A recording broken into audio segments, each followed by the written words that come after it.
Ka nui te mihi ki a koutou, i tō kaha, tautoko, o tēnei kaupapa whakahirahira. Me tīmata ahau, tēnei hui I tēnei karakia. Whakatakata hau ki te uru, whakatakata hau ki te tonga. Kia mā kina kina ki uta, kia mā taratara ki tai. He teo, he huka, he hauhu, tihei Māori ora. Morena, today we've got a busy schedule, agenda, and we're here to talk about mental capacity and supported decision making. So welcome everybody, and I'd like to hand over to Susan. Kia ora. Tēnā koutou, I tipu aki au ki murahiku, ko G te whānau, ko Susan Toga Ingoa. Ko tēnei tāku mihi ngā tangata whenua o te rohi nei, ka nui te mihi ki a koutou, nō reira tēnā koutou katoa. A very warm welcome to you all this morning. My name's Susan Chi and I'm delighted to be chairing a great lineup of speakers for you today. And our first speaker is Dr. Craig Sinclair. And Craig is a very active researcher, both with the University of New South Wales and with Neuroscience Research Australia. And a lot of Craig's work centres around supported decision-making generally, and advanced care planning. So Craig is joining us from Sydney, and he's going to start us off today by talking us through what supported decision-making is and how we can be doing more of it. Thank you very much, Susan. Greetings, everybody, and thank you so much for the invitation to be part of this Hui. I'm very delighted to be part of it. Can I just check that my microphone is working okay? Okay, thank you. I'd like to start by acknowledging the Bidjigal and Gadigal people of the Eora Nations, who are the traditional custodians of the lands from which I'm presenting today, and acknowledge that this is unceded Aboriginal land, and it always was and always will be Aboriginal land. My own background prior to coming to live in Sydney is that I have actually a strong connection to the south coast of Western Australia and Noongar country, and I also pay respect to the elders of that place who have assisted me and mentored me in my approaches to research, and hopefully moving beyond colonising approaches to research. I'm very happy to be part of this group and excited to see the work that's underway from the Law Commission and supported through the New Zealand Dementia Foundation. And what I'm hoping to do today is just to provide a bit of our experiences in Australia in looking at supported decision making, particularly in the context of dementia, and to update you, I guess, on where that research is at, and hopefully it's helpful, and look forward to sharing and being part of the conversation. So I'm just going to share some slides, and I am trying to cover a little bit about the human rights basis to this work, as well as what we see in practice, and the research that I'll talk about has been very much centred on the practical experiences of people living with dementia, those caring for them, and professionals who are working with these people as well. So I will have to move through things quite quickly, but the slides should be available, and I'm very happy to be contacted after the session as well. So in terms of what I'm hoping to cover, I'll be starting with some of the human rights basis of supported decision making, and then looking at how this actually presents in practice and the sort of experiences that we hear about from people living with dementia, some of the policy and law reform issues that we've encountered in Australia, and which are quite present at the moment with some new legislation that's coming before Parliament soon, and perhaps some suggestions for where we might look in terms of future directions. So in terms of the human rights basis to supported decision making, I think this is something that I'll come back to across the talk that I'm giving today is it's really important to understand where this work has come from, and that later, I guess, informs some of the conceptual elements around particularly the concept of will and preference, and then how we think about that in the context of a condition like dementia, and how we then can support the expression of will and preference. This work has been grounded in the disability advocacy movement.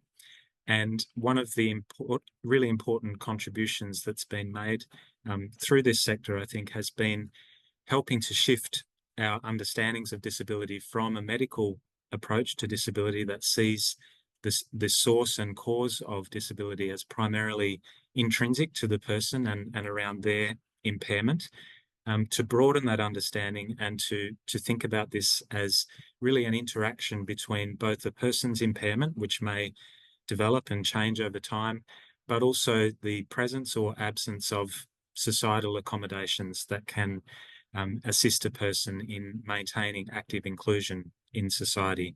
So the example shown in the picture here, of course, is a person with a visible and physical impairment and the need for mobility assistance to enable his active inclusion in society, and the lack of a wheelchair ramp or a simple and reasonable accommodation is what is, in this case, really the source of the disability or the ineffective inclusion.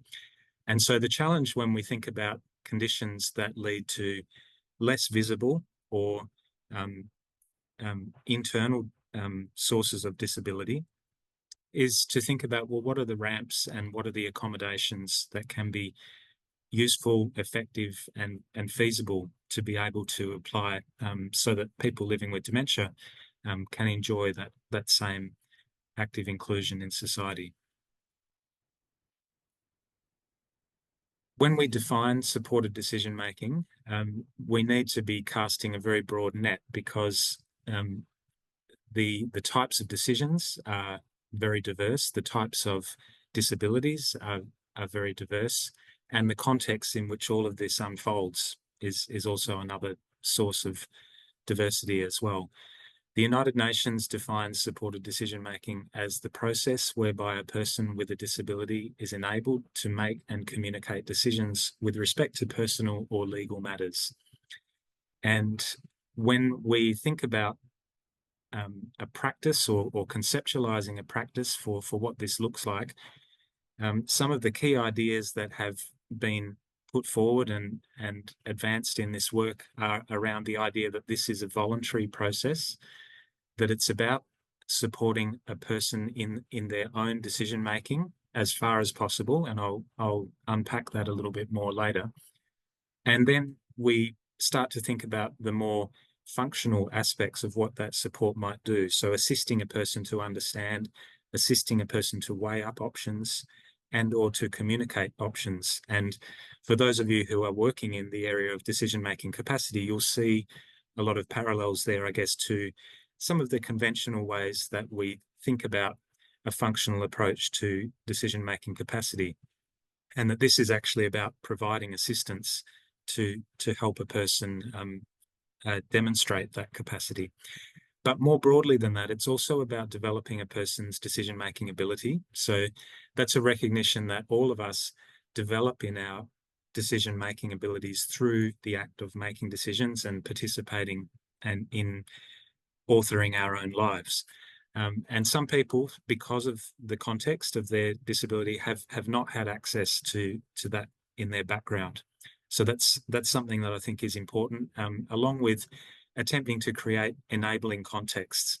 So, for example, people who have lived in institutional settings for a long period of time may have been removed from those enabling contexts, such as the trusting and familiar family relationships or social relationships in which you would normally access support for decision making. So it's, I guess, broader than just identifying functional impairment in a person's cognition and then thinking about how to support that. It's actually a more broader process. And that leads me to the last point there, where there's a bit of a differentiation between this term supported decision making and support for decision making. that's really a recognition that this whole package of ideas and principles, if you like, requires more than just action at the local level with the person. It's also talking to the policy and legal landscape, all of the things that actually contribute to a person's will and preference being respected, and the safeguards around that. So some would argue that we can't really have supported decision making while laws are inconsistent with that, and others focus on, well, what can we do right now, and talk about that as the support for decision making, or the practical things that can be done. When we locate support for decision making, often we're thinking along a spectrum, and that comes through, I think, in the empirical work as well, where we actually go out to the community and work with people and hear their stories, and they're really talking about different spectrums. So that might be spectrums of levels of impairment, it might be life courses, it might be working through more simple or more complex aspects of a certain decision. And what we might be more familiar with is I guess the idea of a person to some extent making independent decisions, acting as an agent in terms of making decisions about their own life. And then at some level, there might be mechanisms or frameworks in place to authorize a person to make a substitute decision on behalf of somebody else. And in this space in between, there's also this idea of supported decision making, where the figures there are suggesting that the people around that person are present in the process, but it is still the person's voice that is driving the decision making. And I think there's actually quite a bit to unpack here, because you can see, I would imagine, some Western ideas around individuals and where they actually exist relative to others. I'm not going to try to cover that in great detail, but I think it's important to acknowledge that different cultural reference points would actually perhaps challenge the idea that there is any sort of individual or independent type of decision making. The one other thing I just wanted to note on this is that, because historically the work in supported decision making, a lot of the scholarship, a lot of the innovations have really come from the disability sector, where a lot of that work has been located has been with people with lifelong disabilities, where maybe they're starting from a point of substitute decision making and attempting to provide support in I guess with the aim of enabling a person to exercise more autonomy across the course of their adult life. And that might be particularly around a person leaving the care of parents and moving to live independently at some point in their life.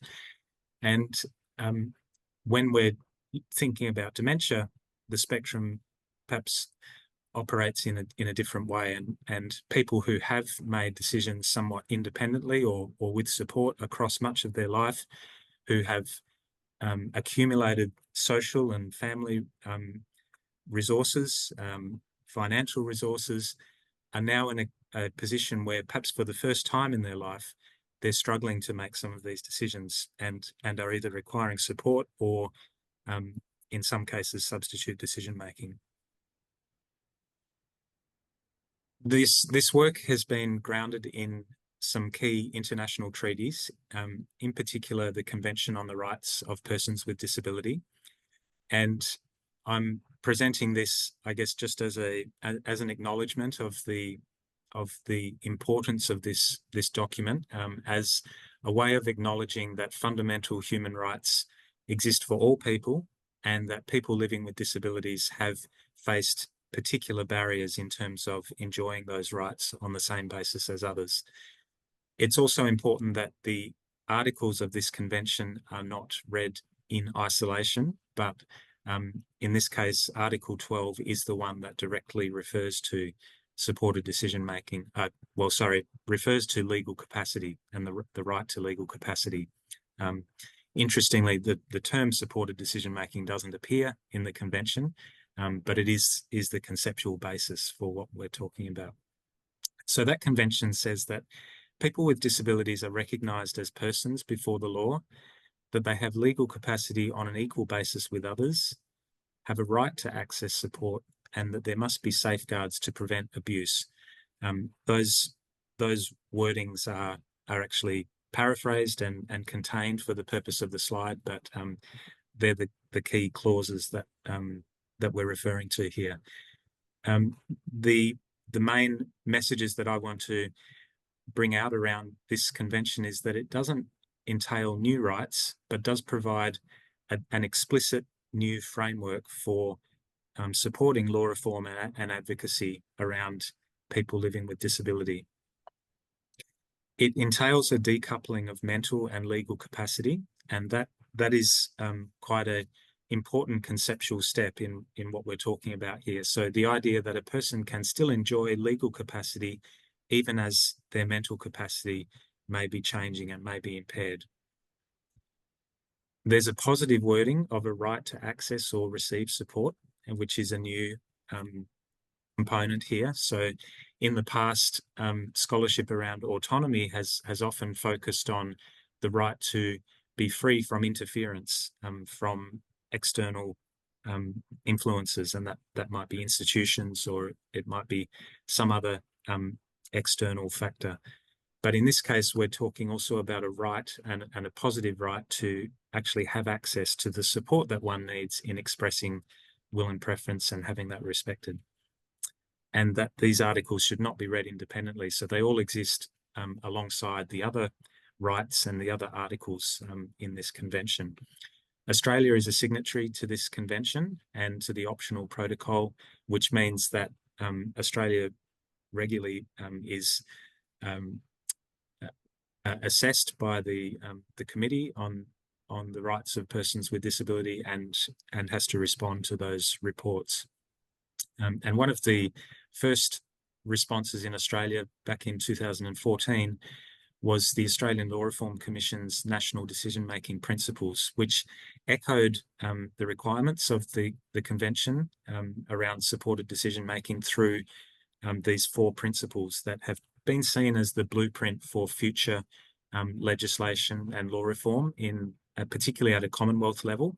Although, as I'll come to a little bit later, we have a complex federated system where much of the law that governs the everyday lives of people living with disability, particularly in health and financial matters, exists at a state and territory level. So that does create some complexities. Okay.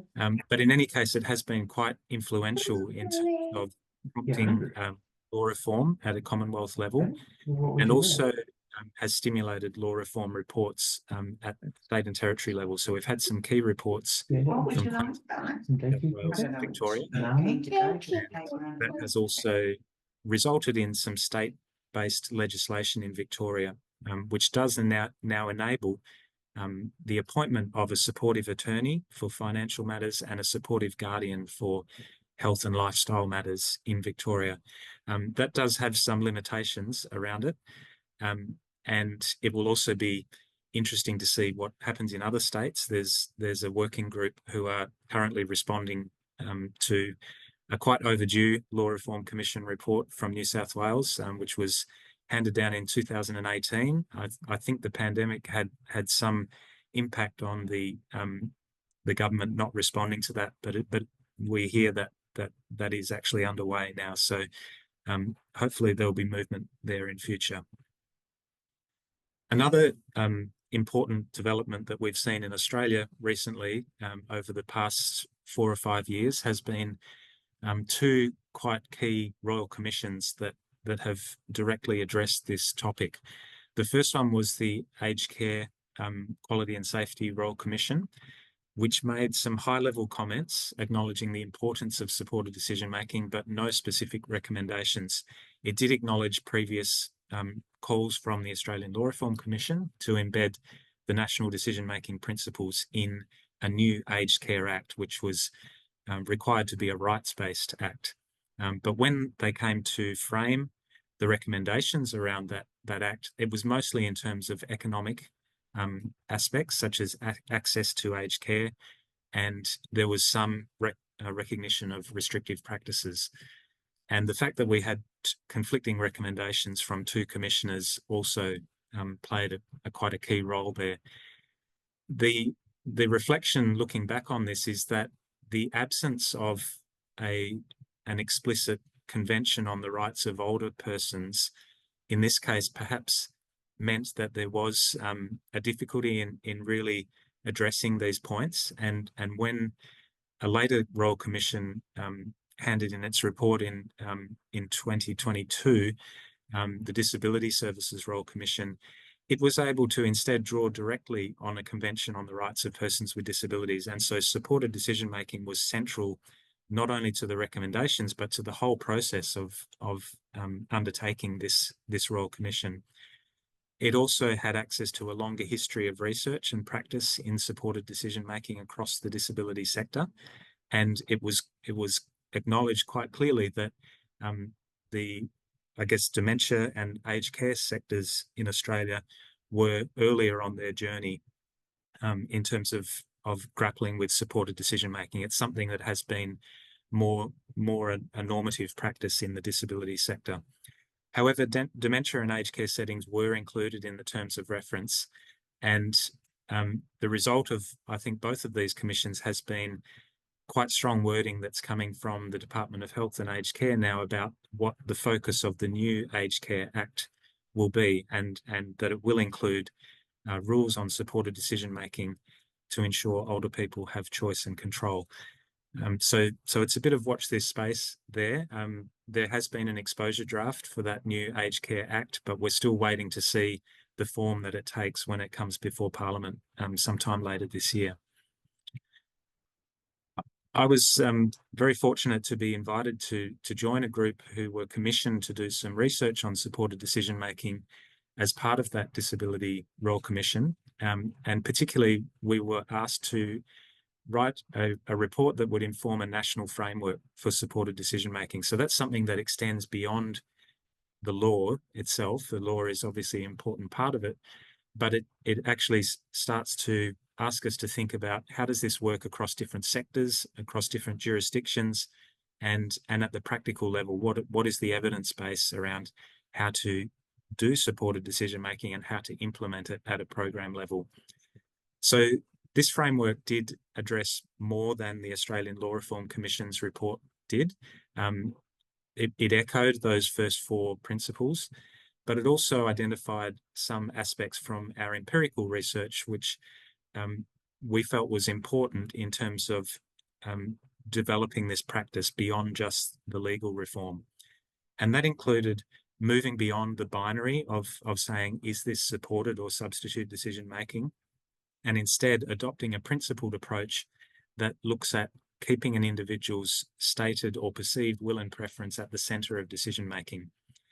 And that ties in with the UN's requirements that where a person can't express their will and preference, we adopt a best interpretation of will and preference using previous expressions or interpretations of a person's current expression of will and preference.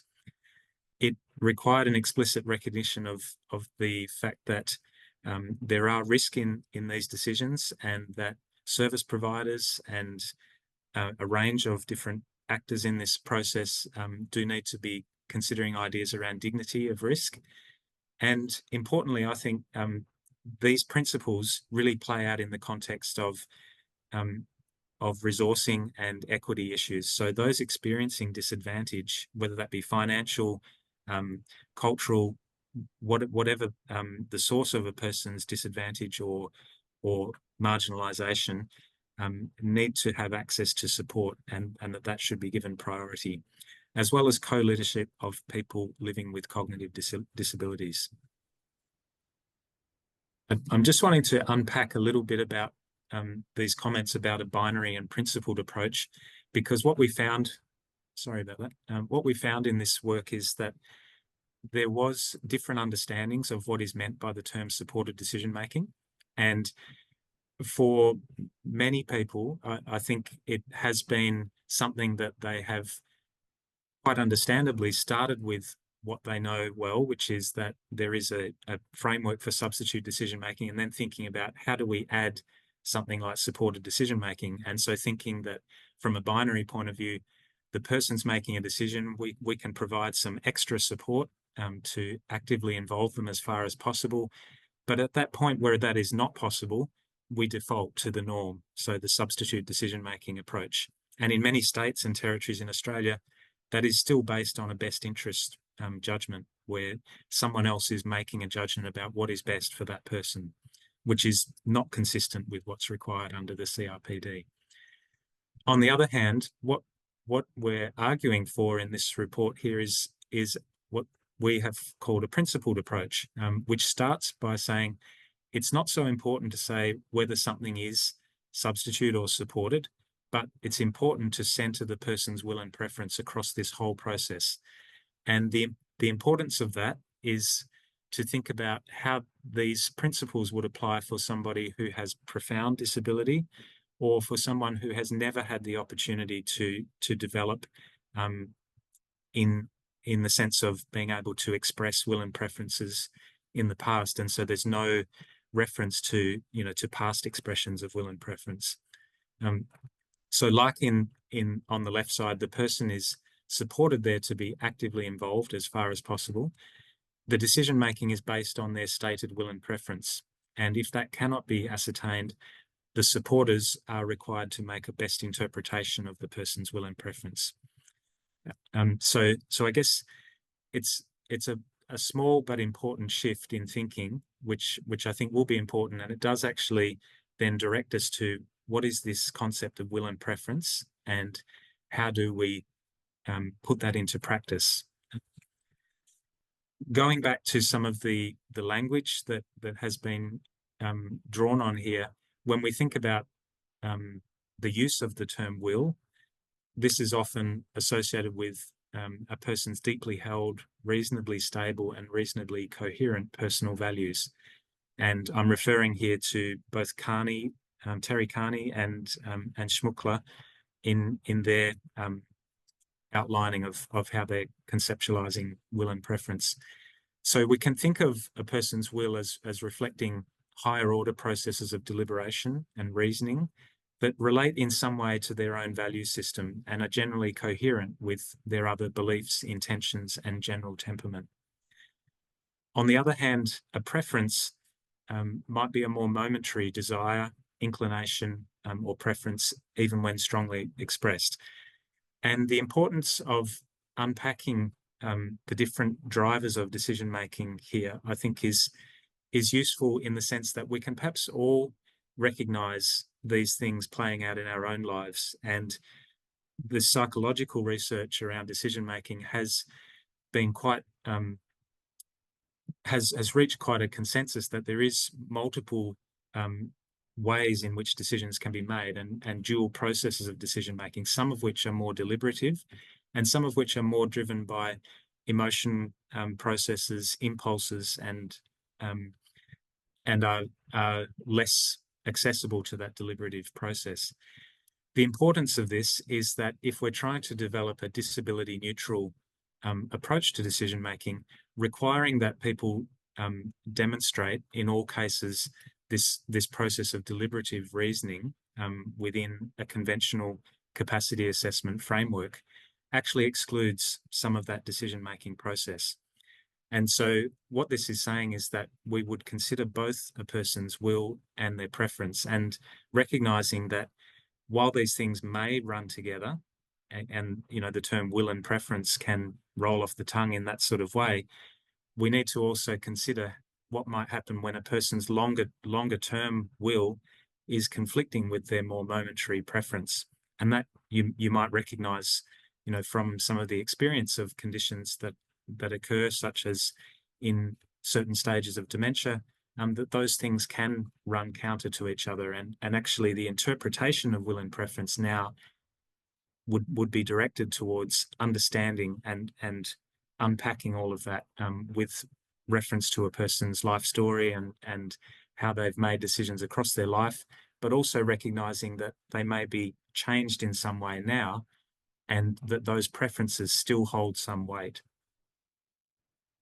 So the CRPD calls for a best interpretation of wills and preference when the person is not able to be supported to express that themselves. I'm turning for the last part of the talk just to some of the practice-based work that we've been undertaking over the past years, and just trying to, I guess, put this in the context of what does this look like on the ground, and just to orient this, it's around some of these key practice components of how do we identify supporters, and what are the decision points, how do we resource this, what do supporters do, and what does the decision maker do, and who is seen as owning the decision. When we're talking about this practice, I think the one idea that unites all of this is that the supporter is acting as far as possible to assist the person, but always keeping their will and preference at the center of the process. Some of the quotes that I'll be showing now have been drawn from interviews with people living with dementia and care partners, and also professionals who are providing services for these people as well. So an important theme across this work is this relational experience of dementia, that it's something that impacts on not just the individual, but, as this person says, at least the individual and their carer, or to take it further, the family, friends, and associates. All of those people are somehow affected. And that thinking about this in that relational way directs us towards the social impact of attitudes towards dementia, and perhaps also more broadly ageism as well. So this person, Josie, in this case, is talking about having always been confident and sure of myself, but I'm not anymore. It's just not there anymore, probably because of other people's reactions. And that's in the context of acknowledging, some of the experiences that she had among her close circle of friends after receiving that diagnosis of dementia. So being talked across, or not being included in social outings that she used to be involved in.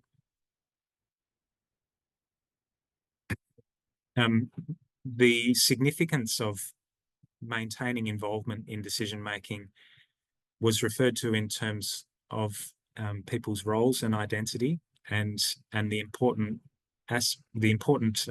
contribution of people's identity across the course of living with a condition like dementia, and how it impacted on that.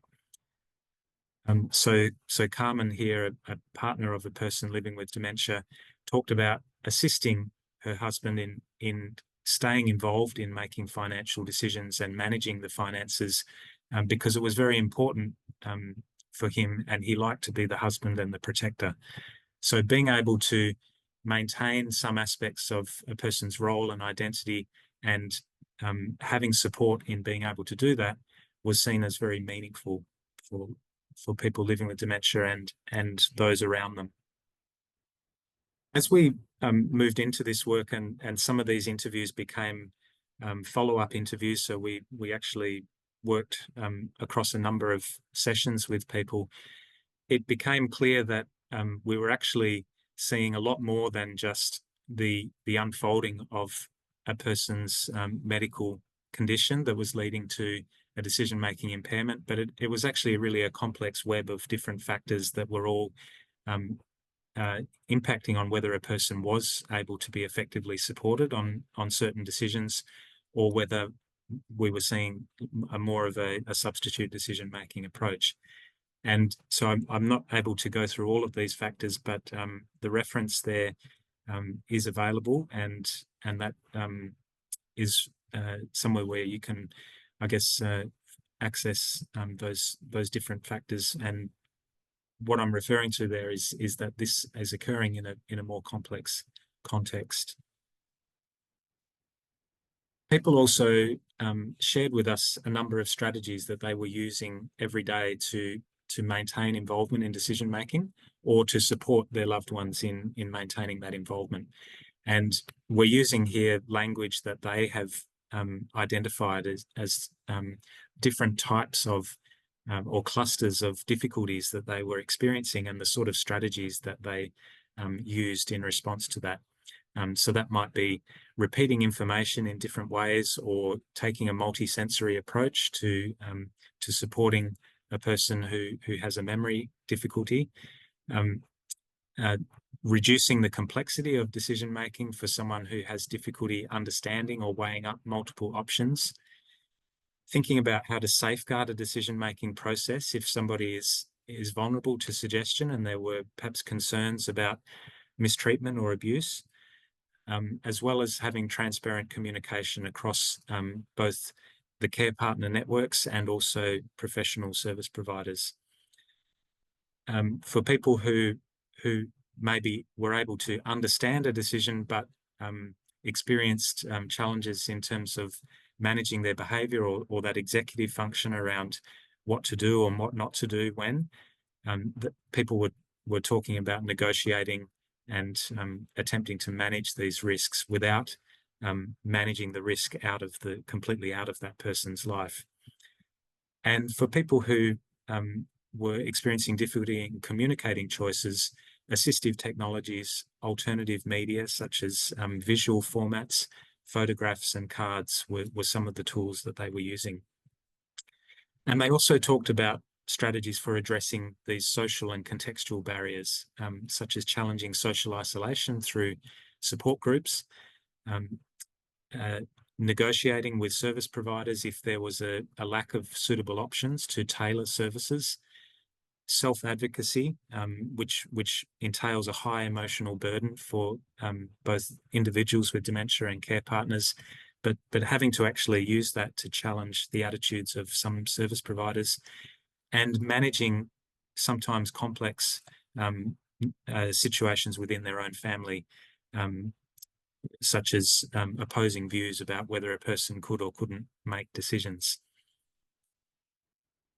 So in looking at the perspectives of professionals, I'll need to cover this quite quickly, but they talked about needing to establish a basis for decision making, and that was beyond just establishing whether a person had the capacity for a decision, but actually thinking about, in this case, what should we be doing here? What are the important decisions?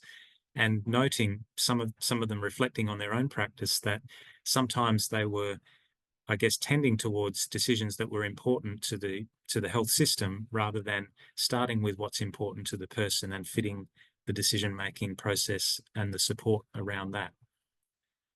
They, particularly allied health professionals, were quite competent and very, very much able to describe in detail the sorts of supportive strategies that they were using with people living with dementia, such as scaffolding their approaches to conversation and questioning, and also using different communicative domains and advocating that this be used more broadly across services.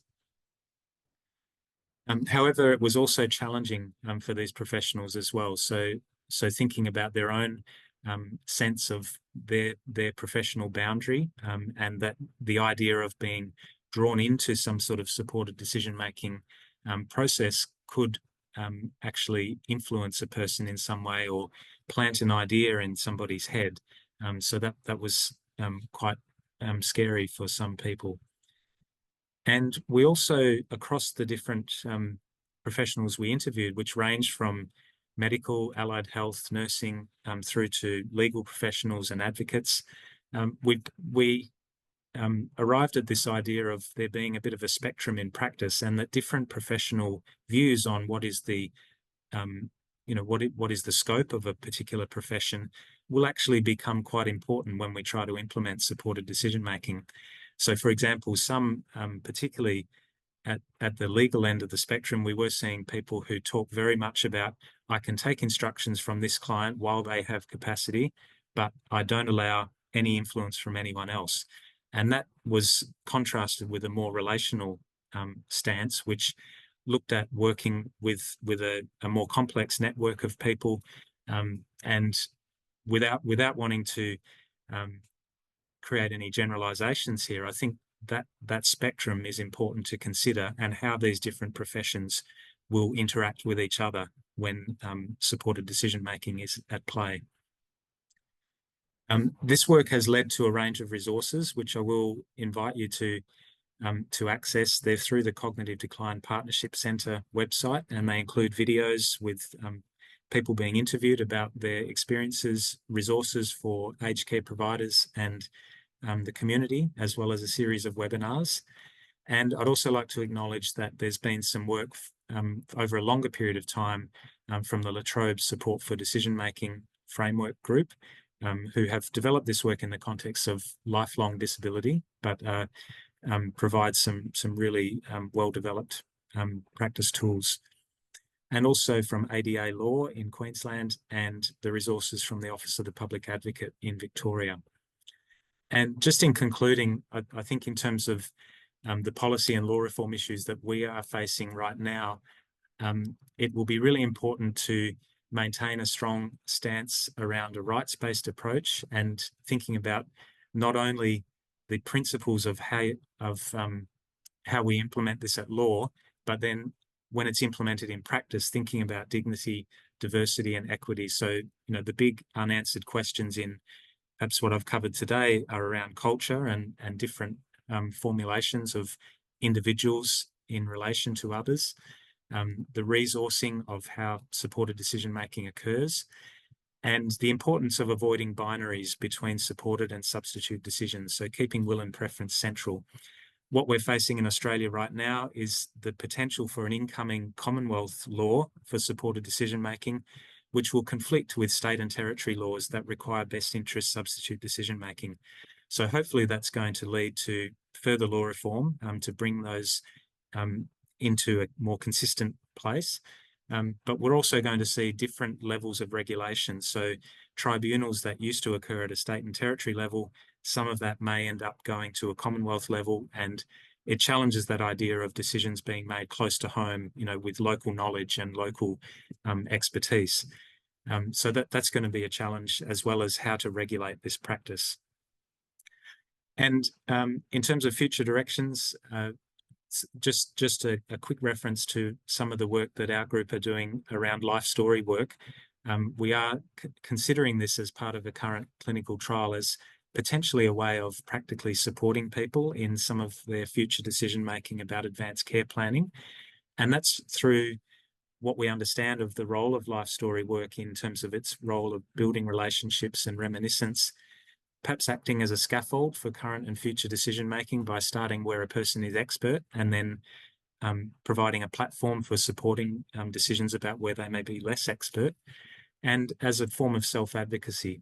So we're implementing this trial at the moment with home care clients, and we've just expanded to people with progressive neurological conditions and those living with HIV, as well as people, older adults experiencing frailty. There's a QR code if you're interested in finding out more about that work, and always happy to talk further about that. And thank you very much for your time.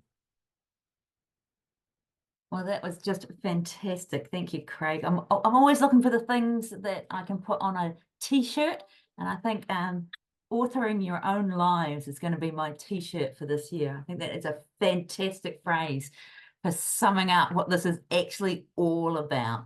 Now, in the interest of time, we're going to keep on, but Craig is able to stay with us. So what we might do is have a joint question time further along. But what we're going to do now is turn to Erica Butters. And Erica's the chair of an advisory group who's working with Whaikaha to develop a shared resource on supported decision-making. So a little like some of the things that Craig has been talking about, a local homegrown version. And we've just asked Erica to give us a little bit of an informal update. So if Erica would like to join us, Erica is very passionate in this area. She's the founder of a social enterprise called Volition, and she's also an advisor to the Personal Advocacy and Safeguarding Adults Trust. So Erica, would you be able to give us a little bit of a behind the scenes tour of what the working group has got planned? Absolutely. Thank you very much for the introduction, Susan. So as a quick background to what this project is, back in 2019, the Disability Action Plan had an action on there that said that MSD would be developing a shared understanding of supported decision making. And it was kind of ambiguous. No, we didn't know exactly what that meant, but an advisory group was pulled together and I was privileged to be on that initial advisory group. And the work has been continuing at different paces since that time. We've had some epidemics in the middle of there, pandemics, sorry, in the middle of that time. But the work is still in play now. And so now it is transferred from MSD to Whaikaha as the chief sponsor of the group. And we are working to develop a resource that is a shared understanding of supported decision making. So when we say a shared understanding, we mean that it is not bound to any one population group. So it is a resource and an understanding that could be for older adults with dementia and cognitive decline, or for adults with learning disability or traumatic brain injury, or any other kind of affected decision-making capacity. And the resource that we're developing is a website. So this website will have information on what supported decision-making is, on why it's important, and a little bit on how you do it. And how you do it will connect into a lot of other resources that already exist out there on the web, because we don't want to duplicate anything. We want this resource, this website, to be a portal and a conduit to connect you with other information.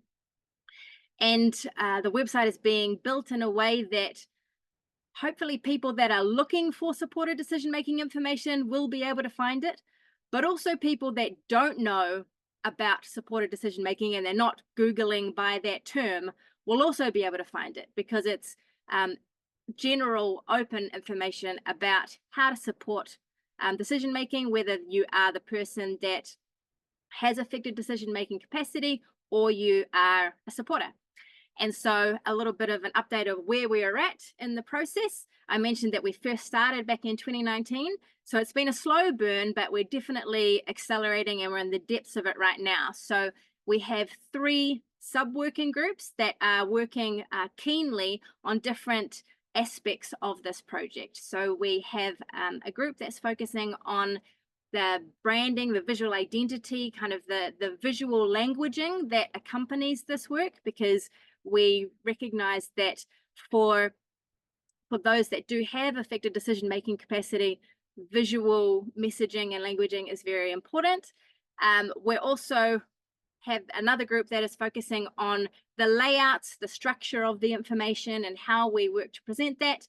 And then a third group that is focusing on the nuts and bolts of that content and linking in with all the other resources out there. Our timeline is that we're probably about 3 months away from being able to have a public release of this website. So watch for it this year, before the end of the year.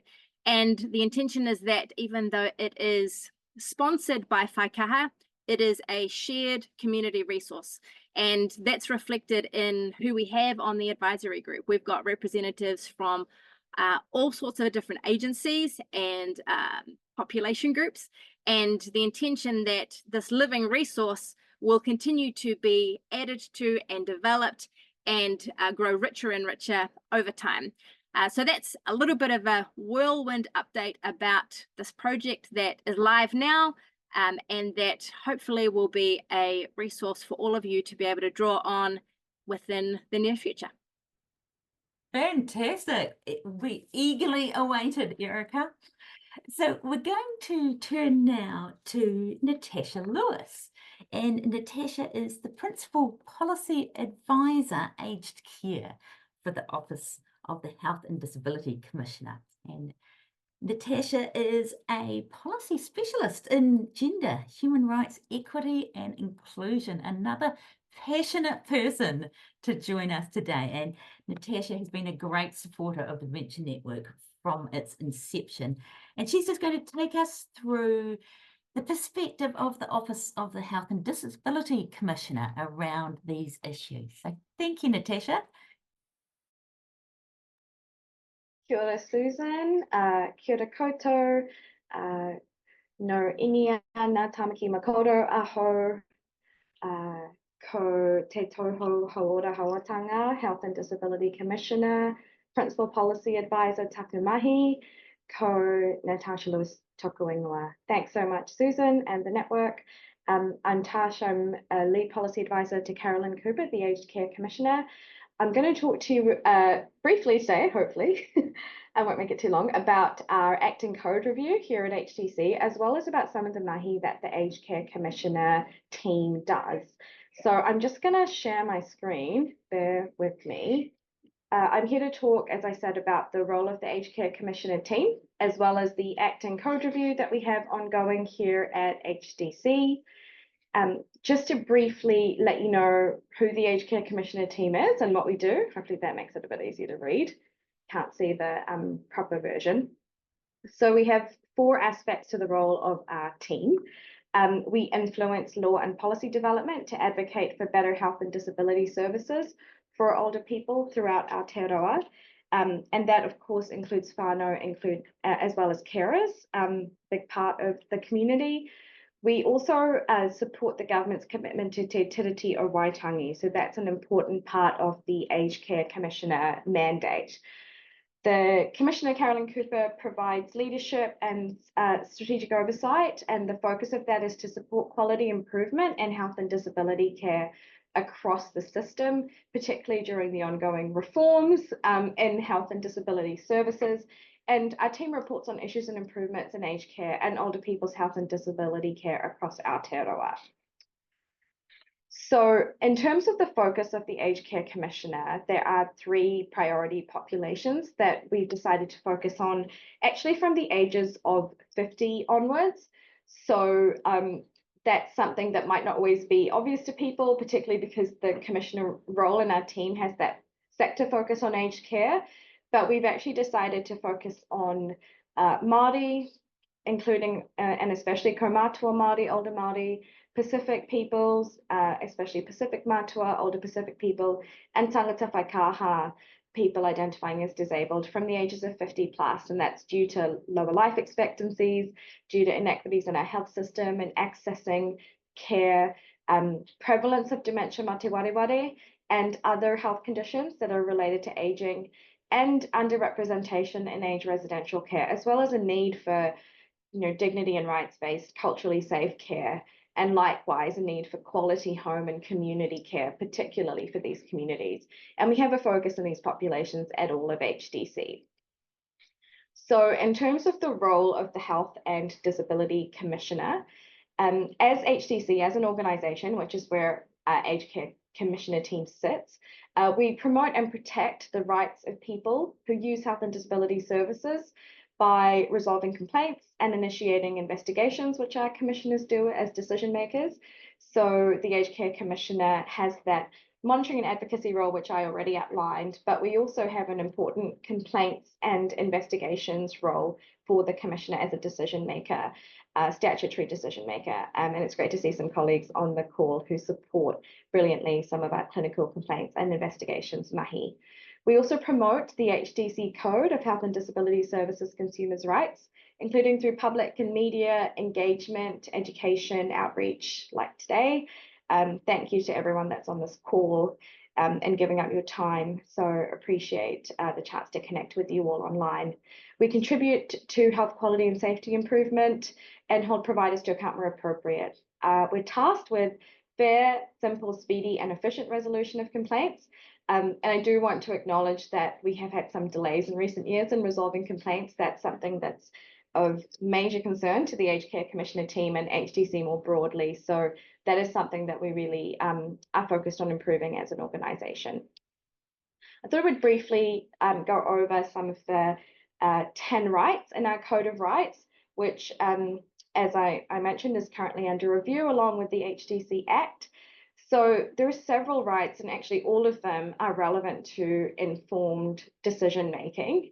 I hope you're able to see that. Yeah? Awesome. Okay. Yeah, I can see it. Okay, let me get back to it. Okay, so particularly right number 1, whakamana, respect. Right number 8, tautoko, support. The rights to dignity and independence, tu rangatira motuhake. Informed choice and consent, which is very important. Of course, when receiving health and disability care, whakaritenga mo ake. Full information, you know, a lot of them are extremely relevant to supported decision making so people can age well and safely in our homes and communities. We do have some great resources on our website too. So moving on to our report, which we put out a couple of months ago, I just wanted to share some of the core recommendations that are relevant to decision making so you can see some of the thinking of the Aged Care Commissioner team. We did do a submission in March last year to the Law Commission's ongoing review of decision making law, and we'll be doing another I think it's due in a week or so, on the second paper that's been released by the Law Commission. So the report that we put out is called Amplifying the Voices of Older People Across Aotearoa and New Zealand. I've put a link in the slides, which will be shared with you to download from our website. Please do, because we are tracking the impact of our report, and there is a large print version there too, as well as a desktop literature review, which one of my brilliant colleagues, Jane Ferreira, who I think is on this call, did for us. And brought a really great person-centered care lens as someone that's a clinical nurse expert in dementia mate wareware. So the main themes that we looked at, which came through in our report, were around 3 core, I guess, issues around insights that older people shared with us. The first was around improving transitions of care. That won't be a surprise to anyone on this call. We know that older people need coordinated services, especially access to quality home and community care so they can age safely and well at home, particularly people living with dementia mate wareware and whānau and loved ones affected by dementia mate wareware, entry into age residential care, better discharge planning from hospitals, especially after major health events. And better transitions, of course, include well understood and activated enduring powers of attorney, advanced care plans and directives, supported decisions by whānau, including carers. In that section of the report, we profile a really fantastic non-profit welfare guardian group called the Seniors ASAP Trust in Te Tai Tokoro, Northland. That was actually started by a former hospital social worker who was upholding the Triple PR Act, or focused on that legislation, which is currently being reviewed. And we do call for those roles of specialist hospital social workers focused on older people's wellbeing to be accessible for everyone, all older people and people with dementia mate wareware, no matter where they live, including, of course, rural areas. We know that we need transformative models of primary and community care. Everyone on this call knows that. So we did make a recommendation about connector roles, social and health workers who support older people in whānau, including those with mate wareware, to navigate the access to care and to decisions supporting their care in GP clinics, in health hubs throughout the country. And then our broad recommendations are about aging well in our homes and communities, again, relevant to decision making. So I wanted to share that across the organisation, we are reviewing the HDC Act and Code. It's an opportunity to make sure that the Act, and especially the Code, because that's the part that most people access in terms of our legislation, that they work for everyone, including people in whānau affected by mate wareware. We have a public consultation that's open until the end of July. It opened at the very beginning of June. You can learn more at the website link that's written there, or there's a phone number that you can text or call as well if you prefer that. What's our Act and Code review about?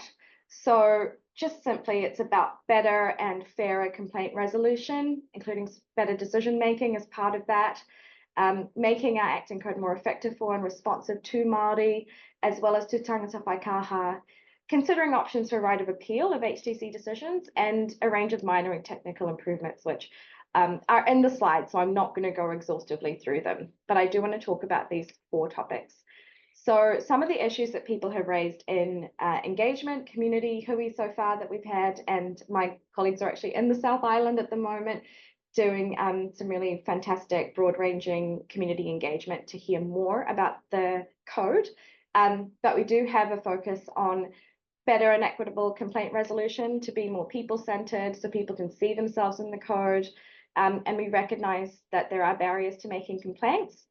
Some of the suggested changes are about the purpose of our act to focus on people as well as processes, making the code more culturally responsive, inclusive of all genders, strengthening how whānau are included, especially whānau who are carers and support people, strengthening our advocacy service, which is a free independent service that you can all access, that's available nationwide, simplifying our complaints, and having protection against retaliation for making a complaint. So just recognizing that actually it is difficult to speak up and make a complaint in respect of decision-making support or other issues.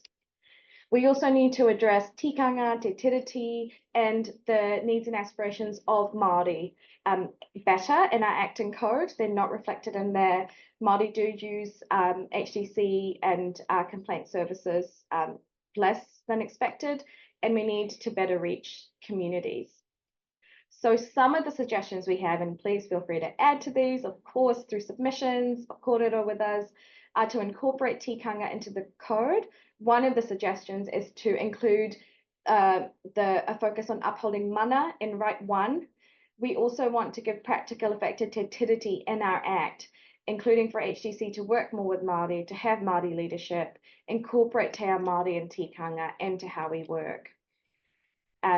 We're looking at working better with and for tangata whaikaha. So as other speakers have talked about in the Law Commission's papers discussed, there's a different understanding of disability rights since the Acting Code were first adopted, particularly through the Convention on the Rights of People with Disabilities. So having that dignity and rights-based focus is really important. We know services and supports have changed as well, and there's issues around unconsented research that are part of this particular review that we're doing. So some suggestions so far have been about disability leadership and reporting in the Act, updating the definitions we have around disability to include that rights focus, making the code more accessible, making it clear in the code that a person has a right to have support when they make decisions. So really, I guess, emphasizing the right to supported decision making more explicitly in our code, and have people tell us what they think about recommendations around unconsented research, particularly affecting tangata whaikaha. We also have a right of appeal. I'm not going to go exhaustively through that, but there are some suggestions about people being able to appeal HDC decisions. And we need to think about ways to make that accessible for everyone, and something that people can really use if they want to appeal decisions. So what next at our end? As I mentioned, submissions close on the 31st of July. Please encourage your whānau communities to have their say at the website link review.hdc.org.nz. We will draw on your contributions, your submissions and kōrero to make recommendations to change our acting code to the Minister of Health. And we'll also use your insights to help us improve the way we do things at HDC. We do have an aged care email address, which is for our aged care commissioner team.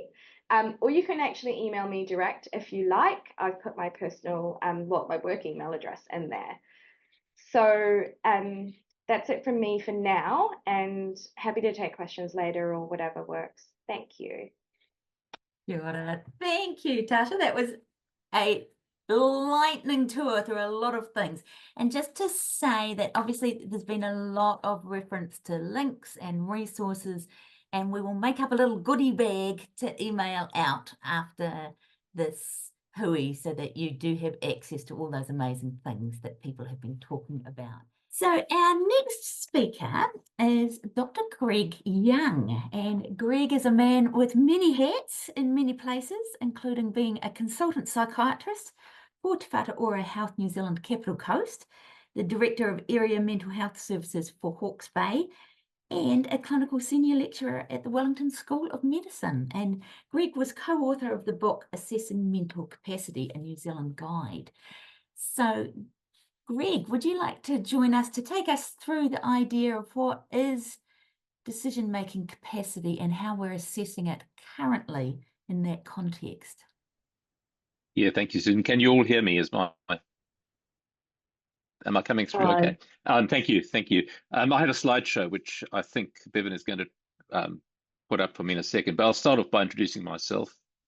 Ko hurikwaka toku maonga, ko Table Bay toku moana, no Awherika ki te tonga oku tipuna, ke te noho o ki ahuriri, ko Greg Young toku inoa.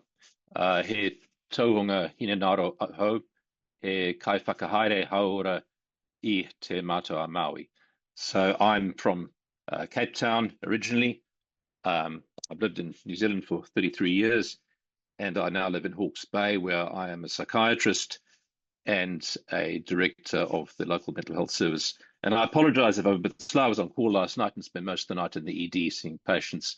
So I'm not feeling so very sharp today, but I've tried to have as much coffee as possible to get ready for this talk. Thank you for having me. Now, I think I can control the slideshow. Can I just figure out how to do that?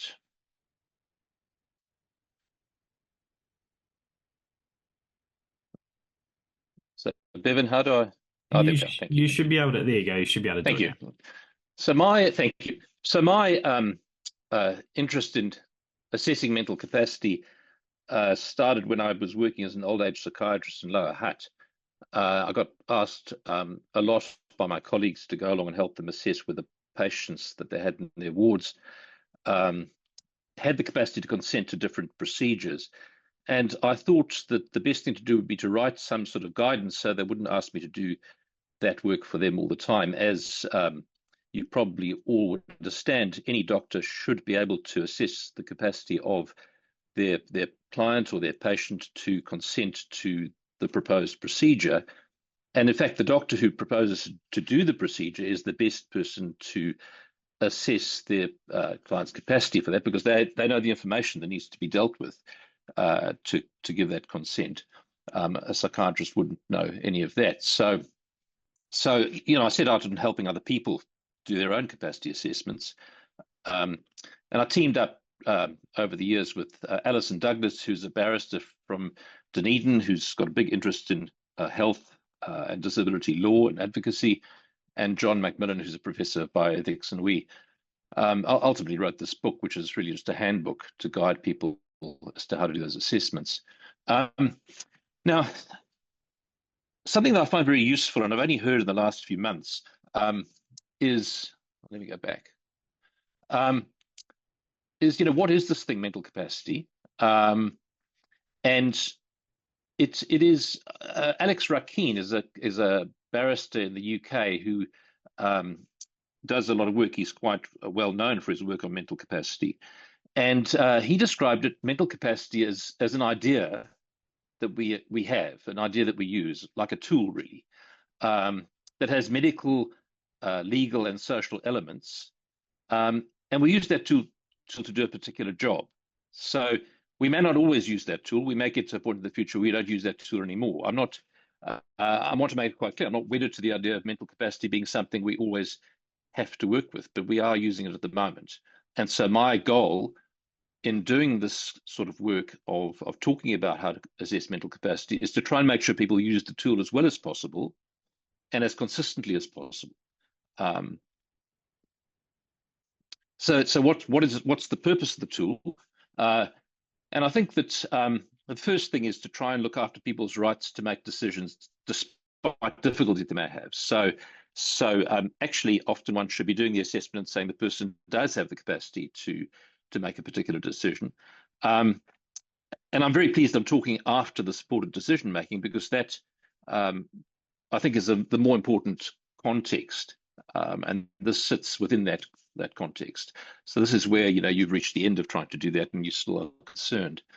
The next aspect of it, I think, is that we're trying to address people's rights to be protected from the risk of a bad outcome from a decision they would not have made if that had all their cognitive abilities. So there's almost the opposite view, I think I need to say, from the disability sector. I've got a disclaimer here. I have a daughter with a disability, and she's in her 20s and she's at university, and I often talk to her about my my thoughts about these things, and she helps me to sort of maybe revise my perspective somewhat. So with a person with a disability who's developing their decision-making ability, it's the protective imperative is probably less important. In somebody who's losing their abilities, the protective element may become more important. It's a sort of subtle process of weighing up what you're trying to achieve. But the idea is you'd be trying to protect somebody from the risk of an adverse outcome if they would always have, the value or the will, as was described earlier, is strongly in conflict with the preference that's expressed that seems to be something that doesn't fit with any aspect of their will, and where their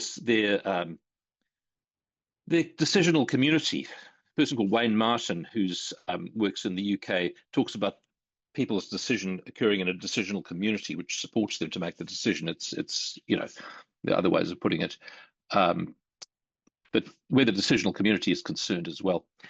And the third point is to protect other people. So sometimes it's not the person whose decision, so where the person's decision only affects them, that's straightforward. But where their decision may affect other people, then the presumption that they have the capacity may need to be questioned a bit earlier.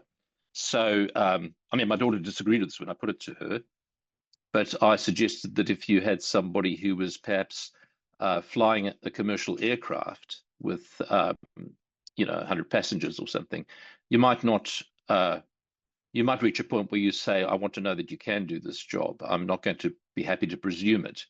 And so, for example, if they have cognitive impairment, you might want them to prove they can do the job. The interesting thing is the End of Life Choice Act 2019 has the capacity test, but the presumption is the other way around. The person who wants to end their life has to prove they have the capacity. In every other situation, it is incumbent on other people to show they don't. But in that act, for obvious reasons, that's back to the second point. One of the areas I do some work in is medico-legal work. So my clinical job is as a forensic psychiatrist. And the civil part of that is where lawyers come along and say this person is a trustee, for argument's sake, and there's millions of dollars that are being handled by this trust, and they have dementia. And I've talked to lawyers about, is there any sort of supported framework the person can work in? But I've been told quite adamantly that's not the place for it, because they have to, as a trustee, make their own decisions. That's how the trust operates, that each trustee has an independent decision-making contribution to make.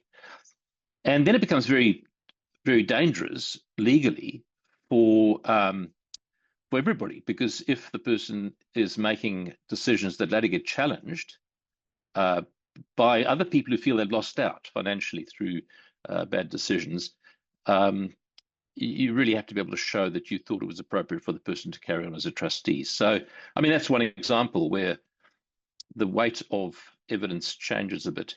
And it's really an argument for being able to have a good system of doing the assessment, which is fair on everybody, transparent, and that the courts accept. The history of this, I think, is quite interesting. So back in 1914, there was a case of a lady whose name was Mary Schlöndorff. That's a picture of Mary. She'd been in the San Francisco earthquake, I think, of 1906, and I think she got post-traumatic stress disorder or something like that. Anyway, she had symptoms, abdominal symptoms, and she traveled to New York and she signed into a hospital. She didn't want an operation, but at some point, without her consent or without her proper consent, an operation was done, and she took the hospital to court. And Judge Benjamin Cardozo reprimanded the hospital, saying that every human being of adult years and sound mind has a right to determine what shall be done with his own body, or her own body in that case. So that's, 1914, that was a principle that's established. But of course, sound mind is what we're talking about now. That wasn't particularly defined then. In 1955, the next case, I've looked at this quite carefully. In 1955, the next case was of a chap called Martin Salgo, who had a procedure that went badly wrong. It had a very small chance of going badly wrong, but it went badly wrong. And the point, and I think the officers of the HDC would understand this well, it doesn't, the point about this case was it doesn't matter really what the overall risk is for the population. What matters is what concerns the patient. So in this particular case, he didn't want to be doing anything that might result in paralysis, and he ended up being paralyzed. For him, that was, even though it was a small chance, that was the biggest thing that would bother him, and it wasn't explained.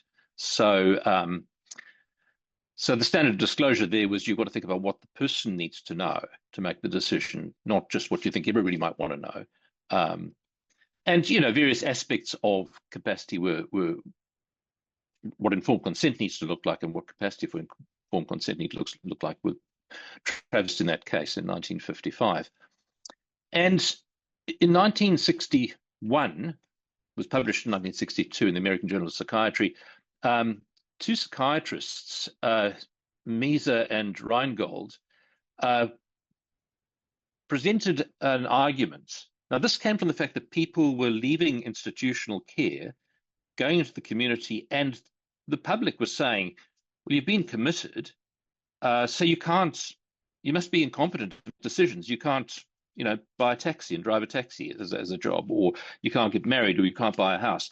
So the people were being deprived of the right to do normal things because they had a history of being in the psychiatric institutions. And these two psychiatrists argued against that and said, look, each decision needs its own test. They're different. And so that whilst they may have incapacity for one kind of decision, they may have perfectly good capacity for other decisions. The thrust of the argument was that the fact that you've had a psychiatric illness and you were under committal and in an asylum for a long time doesn't mean you can't make any decisions at all. And which is obvious now, but that was a new thing then. And there are listed some of the decisions that they talked about in their paper.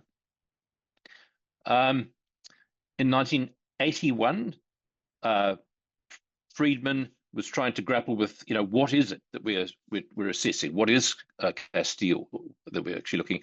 And he was comparing doctors and lawyers. And it turns out the lawyers had a better sense of it. Doctors would tend to say, if you function in society, then you can make decisions. And we still see this now, but it's more done on the presumption of capacity. If you're doing okay, then you must be okay, which unfortunately fails to protect people when things go wrong. But lawyers were much more inclined to talk in detail about the issue and then discover from that whether the person was, to their minds, able or not able to make decisions about that. So reasonable results test was one. If you make a decision, does it produce the result that we would consider reasonable? That's not a good test. Can you express a choice or decision? Well, that's fine, but you might just say the same thing over and over again, so that's got some limitations. Rational reasons, and so some people would say you've got to be able to explain why you want to do this, but not everybody operates in a way that we would say is rational, but if that's the way they operate, then that's the way they operate. But you need to understand information generically or specific information about the decision. So what I'm showing here is a sort of refinement of the process gradually over time of what we need to assess. And then we came up with our Protection of Personal and Property Rights Act, which was considered quite a novel act, quite a innovative act at the time, 1988. And what it requires is able to understand the nature of a decision, foresee the consequences of a decision or of not making a decision, and to communicate the decision. And it said that just because the decision's unwise or doesn't display the ordinary cautions, or I can't remember the wording, that doesn't mean it's incompetent. And just because the patient's under the Mental Health Act, that doesn't mean it's incompetent. So that's in the law. That was and considered quite a progressive law at the time.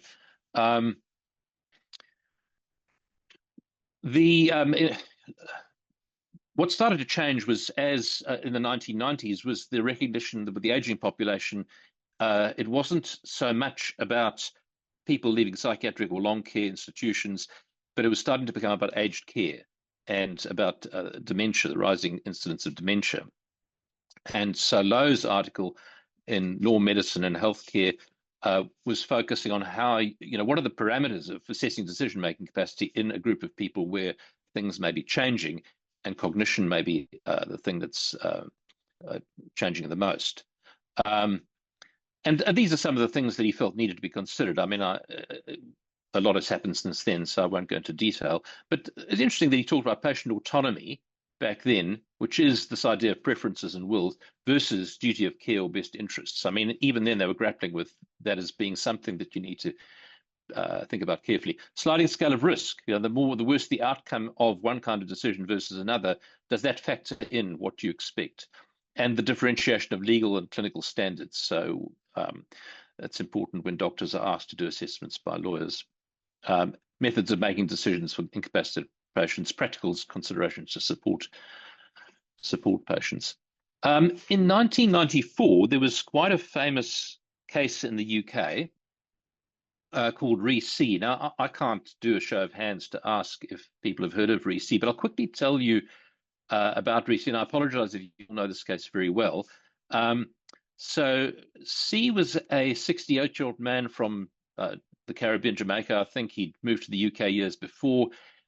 He'd got involved and he'd become unwell with schizophrenia, and he had assaulted a partner, ended up in long-term care, a bit like a special patient. It was a bad situation, but he was pretty settled in his long-term care. He was in a halfway house, I think they called it, or a parole house. And so he wasn't particularly considered, danger to anybody else and like that. He was on treatment. He had a psychiatrist who knew him well. And then in this sort of situation, this legal situation, he developed an ulcer. He tripped in the shower, hurt his foot, neglected it. He'd smoked for a long time, so he had bad blood vessels, and he developed a gangrenous ulcer, which needed amputation. And a very experienced surgeon said to him, look, if you don't have this leg amputated, you will have an 85% chance of dying. You've got to have it done. His psychiatrist was very concerned, and she talked to him about it a lot, and he said he refused. He said, I'd rather die with 2 feet on than live with only one. So this vascular surgeon said, look, he wouldn't operate unless the patient agreed, and he would only consider somebody incompetent if they were unconscious. They basically couldn't speak or say anything serious. So he set the bar at such a level that there was no capacity assessment. Really, everybody would agree that somebody who's not conscious can't be considered to have capacity. The patient's own psychiatrist felt that she knew him, and she was aware of his complex delusional system, which was something along the lines that he thought he was a famous doctor. He'd never lost a patient, and he could cure all conditions.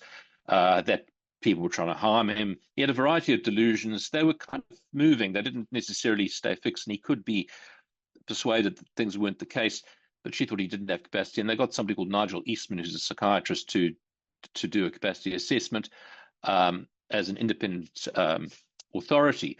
The Eastman test was, could he take in the information? Would he believe the information he heard? And could he weigh it all up and consider the risks and benefits and come to a decision? And the judge decided that he had the capacity to make the decision. And the legal principles are laid out there. I don't think I've got time to go through them in detail. The interesting thing about this case, it's a fascinating thing that happened, because I presented this case at a conference about 2 weeks ago as a very old case, and we had discussion with geriatricians, very, very skilled people in the audience, and they pointed out, one pointed out, her family was from the Caribbean. She trained in the UK, and she works in Australia, and she said, well, this sort of sounds like, his point of view sounds like people in her family would say. And then somebody else said to me, well, there's a thing about voodoo that if you take some people believe that if you take a part of their body, you then have tremendous power over them. And so maybe if we had a cultural lens on his, apart from saying that, he expressed his view doggedly and firmly, and that therefore he had capacity, which is probably debatable. But if you said in his culture that belief made sense, that's a strong reason for thinking he had capacity. So culture, came into that case all these years later after it was a case. The American group, the MacArthur Research Foundation, supported the development of a tool to look at specific elements of capacity, and these are the 4 they came up with. So can the person express a choice? Can they understand the information they have to understand to make the decision? Can they appreciate the significance of the information so that they know that it's, about them, and the consequences that we're talking about could actually happen to them? And are they able to go through a reasoning process of some sort? And this test allows you to score each of those things to, how much you can do all of that. So it's not all or nothing. And the question is then, how much do you have to do any of these things to be able to have capacity? That's a very famous test. An interesting thing that came out of this, it was used in this particular article. Raymond was a psychiatry registrar, and she did this assessment of patients in a medical inpatient unit in some London hospitals. These patients they were acutely admitted they had some medical illness, and the question was a question about their treatment. They were just asked within the first 3 days, I think it was, to make a decision about treatment, and then she did a capacity assessment using that tool I've just shown you. And so 50 out of 159 patients did not have capacity. They were acutely ill. They were older people. They had, they weren't psychiatrically unwell. They might have had multiple things wrong with them. And 50 out of 159 did not, according to the assessment she did, have capacity. But the clinicians who were looking after those patients, the doctors and nurses, thought that 30 out of 50 did have capacity. So they correctly identified 12 out of 50 as not having capacity. The significance of that is, of course, the patients might make decisions about their care that they would not have made in other circumstances. The Mental Capacity Act of England and Wales, 2005, England and Wales, defined the 4 parts of what you need to be able to do, the 4 cognitive processes you need to be able to do to have capacity or to make decisions. Understand the situation, the problem, retain that information, use away the information as part of a reasoning process, and communicate the decision. Now, in New Zealand, this test has come through in the End of Life Choices Act, and it's also come through in the Substance Addiction Compulsory Assessment and Treatment Act, and it will probably come through in the new mental health bill, the proposed change to the Mental Health Act. So it is recognised as a good formulation, shall we say, of a good laying out of what you need to do to have capacity. And so we've used that in our book and our toolkit as the things we ask people to assess when assessing capacity. Why might you question somebody? So we encourage clinicians to think about when you might question somebody's capacity. So the starting point is usually that the person does have capacity, and you go through life presuming that people talking to you are able to make the decisions they propose to make. But there's situations where perhaps you should think about that more carefully. Risky decision taken against advice, changing character with respect to previous decisions. So they wouldn't normally have decided this. An abnormal state of mind through illness or dementia, where the decision has some consequence for the person or the family is concerned. That's, I think, there was research done into the rates of incapacity. So we're not saying this is a wildly common situation in healthy elderly, 2.8% in this particular assessment. And this was also a medical treatment decision. 2.8% had incapacity. So the vast majority of people had capacity. If you just assume people had capacity, you'd be right most of the time. Vast majority of the time in an elderly population. And even in people with mild cognitive impairment, which is that precursor stage to dementia, you'd be right most of the time if you presume capacity. But it gets higher. And again, I'm not arguing at this point, for example, in a learning disabled group of people where there's a high chance that they might not have capacity, or assume that a substitute decision should be made. But perhaps if you had the correct supportive framework, you might change that. But you need to know to use it. You need to be alive to that possibility. We wrote a toolkit which was just designed to take those 4 elements and put them into a procedure. And the procedure we talk about is a 3-step procedure for clinicians, where you gather the information, you understand what the issue is and why a decision has to be made, and you work out what the person might need for support, and you satisfy yourself that before you assess for incapacity, everything has been done to support the person making the decision. So we don't see this as a first step. We see this as something you do as almost like a last resort, really. But this is how you do it. And the middle step is the assessment, and the last step is the summarizing in your mind of where you think you've landed. I've made a slide of who should do assessments, and this is really to persuade doctors that they need to assess their patients, particularly for procedures that they propose to do. No good calling a psychiatrist if you want to do leg surgery or something.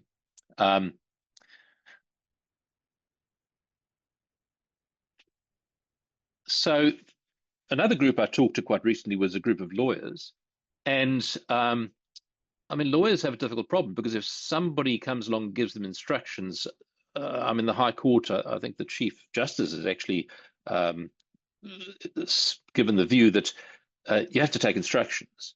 But then the problem is, what do you do if you think the instructions are not capacitous? If the person giving the instruction doesn't have the capacity to give the instructions, I mean, how much expense do you incur on that person's behalf? Because going to court is expensive. Before you stop and think, is this really the right thing to do in this situation? So that's the tricky thing for lawyers, because they're ethically obliged to follow the instructions of their client. They also have to act in their client's best interests. So I'm not a lawyer. I'm not going to try and answer how you decide that. When lawyers assess capacity, they're very skilled. They know the legal test. And so when lawyers write to me and say, can you tell us retrospectively whether this person had capacity to do this thing years ago?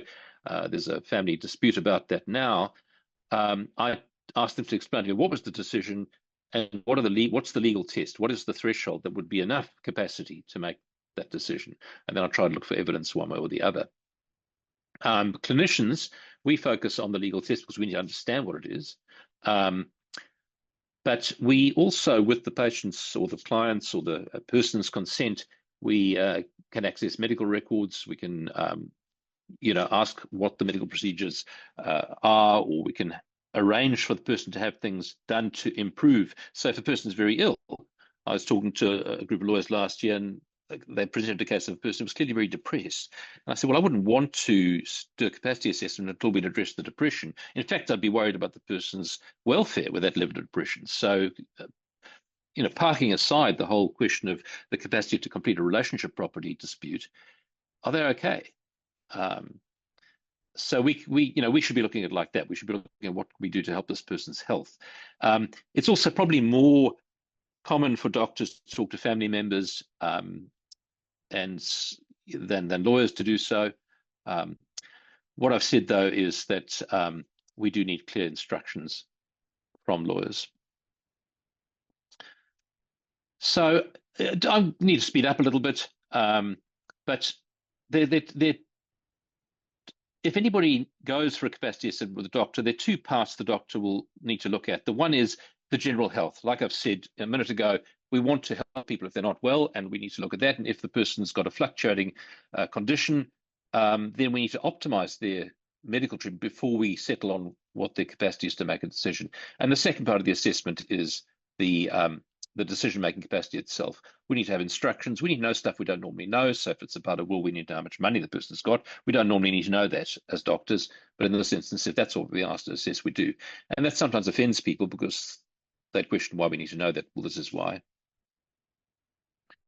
I'll quickly say there are problems with the capacity assessment model. Some have been referred to in the earlier talk. We don't easily factor in values, emotions, or religious faith. We don't have a way of measuring that.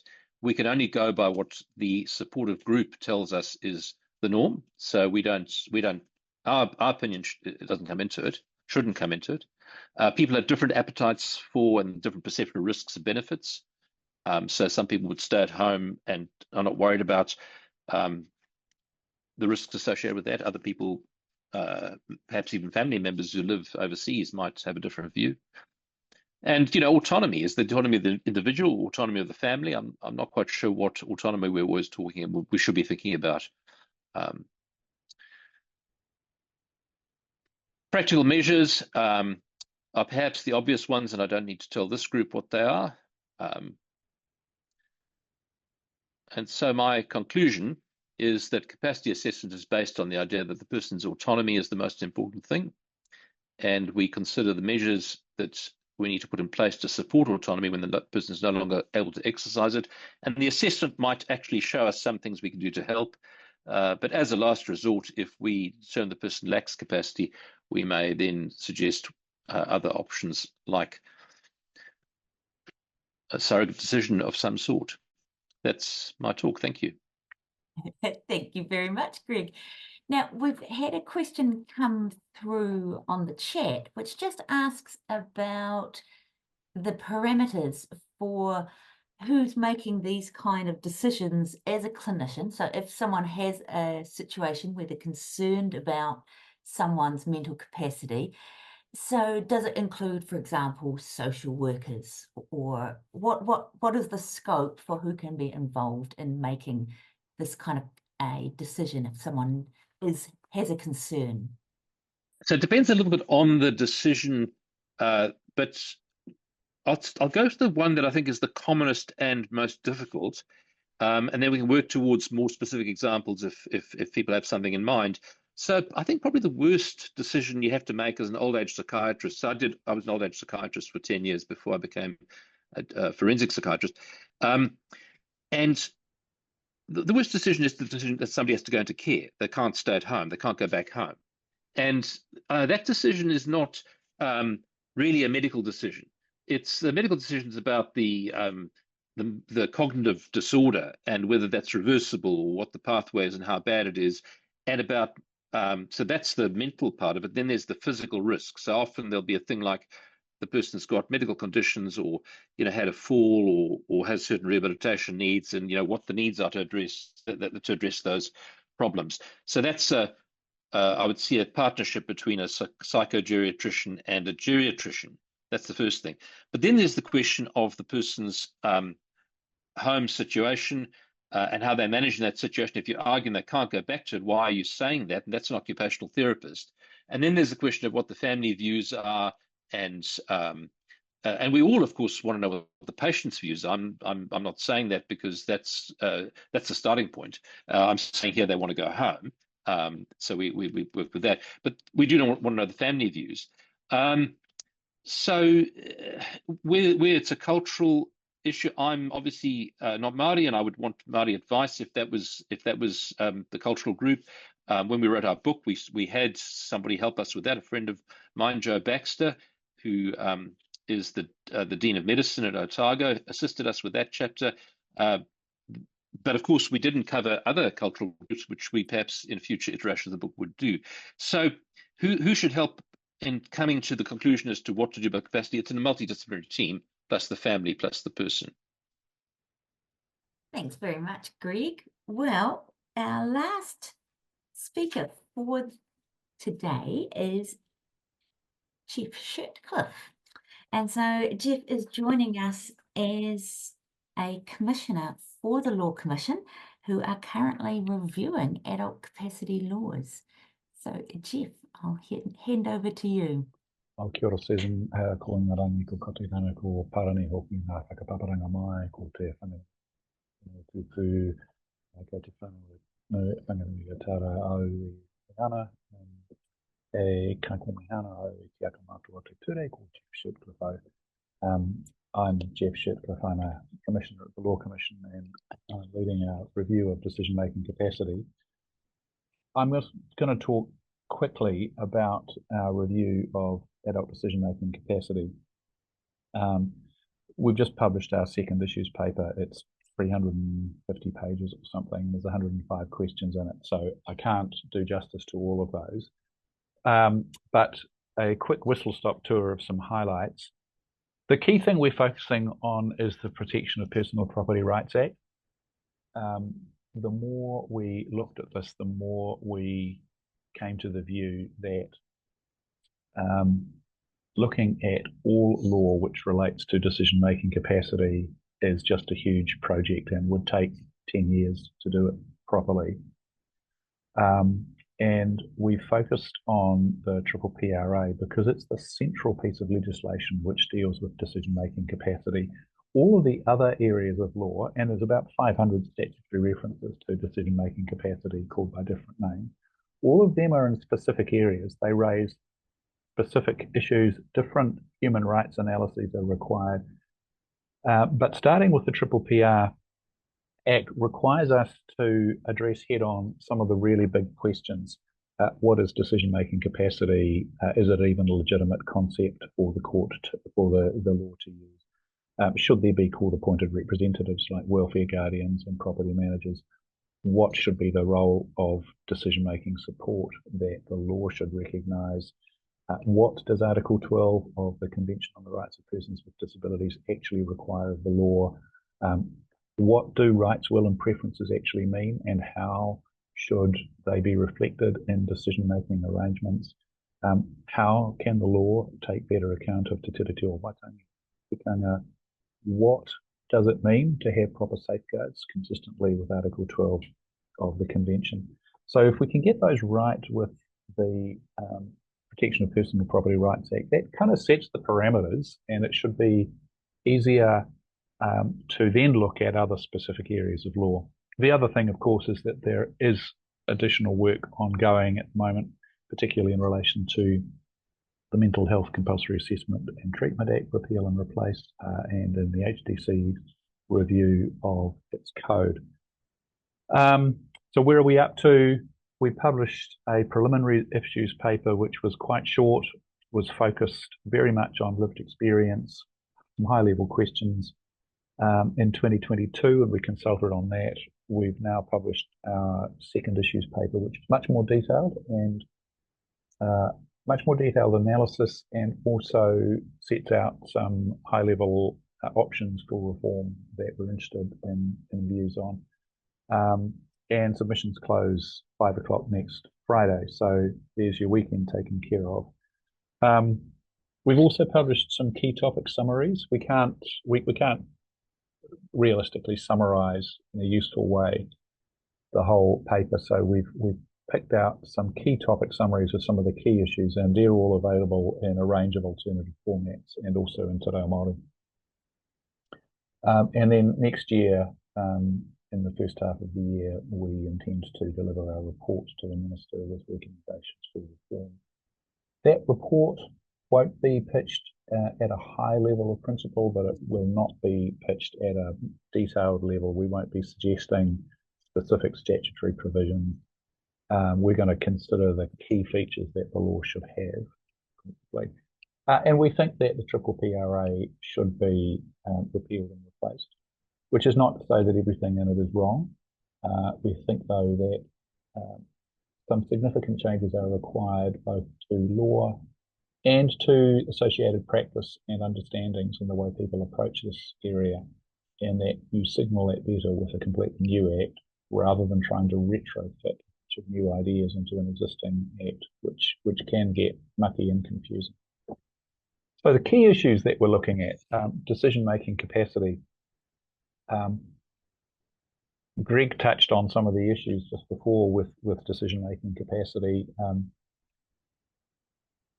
And in fact, I think he started off by saying that he's not wedded to the concept. I think we've concluded that the law is wedded to the concept.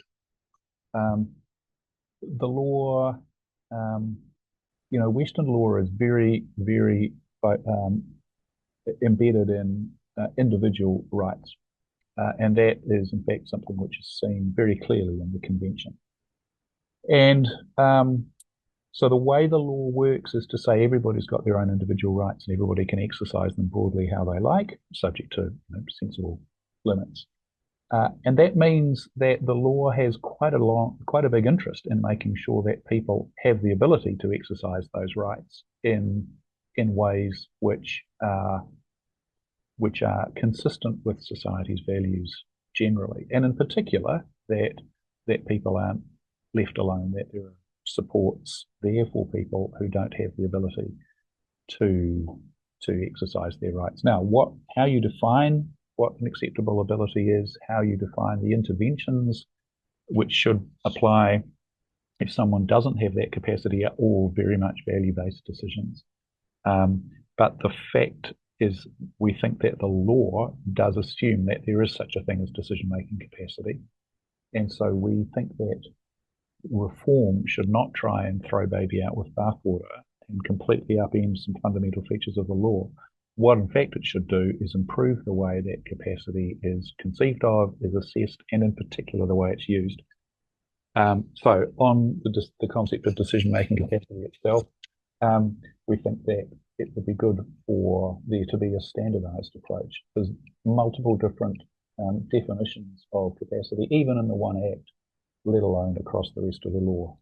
They're all converging, practices converging on the kind of functional approach that Craig outlined, and we think that that's the right thing to do.